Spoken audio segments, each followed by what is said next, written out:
कराडवर खंडणीचा गुन्हा दाखल झालाय आणि तब्बल 22 दिवसांनंतर वाल्मिक कराड शरण आलाय। जर पोलीस यंत्रणा इतकी काम करतेय तर म्हणजे त्यांना आज इतका वेळ का लागतोय? म्हणजे ते जर गुन्हेगार असतील तर मग ते स्वतः सिलेंडर होत आहेत, मग पोलीस यंत्रणा काय करते इतक्या दिवस? आणि जर आरोपी आहेत त्यांना जर वेळ लागत असेल इतका पकडण्यासाठी तर आम्ही न्यायाची अपेक्षा कधी करायची? आम्हाला न्याय कधी मिळणार?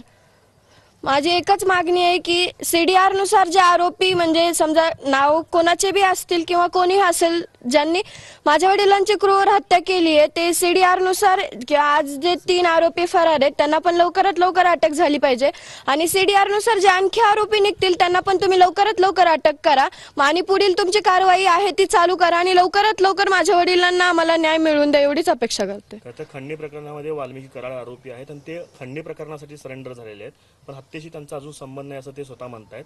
त्याबद्दल तुमचं काय म्हणणं आहे? आता आम्हाला तर एवढंच वाटतंय की ज्यांनी माझ्या वडिलांची हत्या केली त्यांना म्हणजे माझ्या वडिलांना न्याय मिळण्यासाठी आमची एक मागणी आहे। आम्ही तर आमच्या वडिलांना आणू शकत नाहीये वापस, पण एक त्यांचं बलिदान हे न व्यर्थ जाता जे आरोपी आहेत त्यांनाही कठोरात कठोर शिक्षा झालीच पाहिजे असं आम्हाला वाटतं।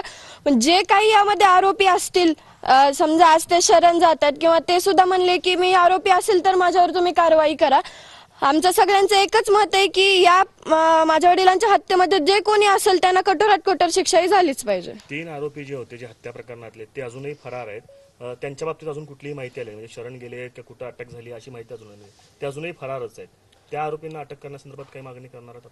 त्यांना पण लवकरात लवकर अटक करा। पोलीस यंत्रणा त्यांच्या प्रकारे काम करत आहेत, पण आमची एकच विनंती आहे की तुम्ही जे तुमची प्रक्रिया चालू आहे ती लवकरात लवकर अटक करा, कारण की आज 22 दिवस झालेत आणखी आरोपीच भेटत नाहीयेत, तर आम्हाला न्याय कधी मिळणार? आम्ही तर न्याय लवकर मागतोय ना, मग त्यासाठी तुम्हाला आरोपींना तर लवकर अटक करावी लागेल आणि लवकरात लवकर आम्हाला न्याय मिळवून द्या। ते समाधानी आहेस का ते स्वतःहून सिलेंडर झाले त्याबद्दल नेमकं काय?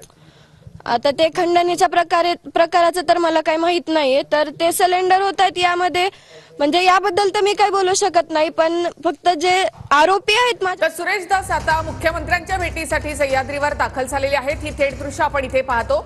सुरेश दास मुख्यमंत्र्यांना विनंती करणार आहेत, वाल्मिक कराड शरण आला असला तरी त्याची पूर्ण चौकशी करा, त्याला शिक्षा द्या अशी मागणी धस मुख्यमंत्र्यांकडे करणार आहेत।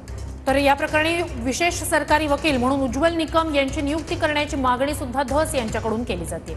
खंडणी प्रकरणामध्ये वाल्मिक कराड सीआयडीच्या समोर आज शरण आलेला आहे।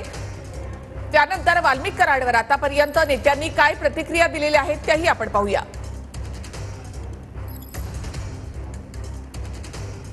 वाल्मिक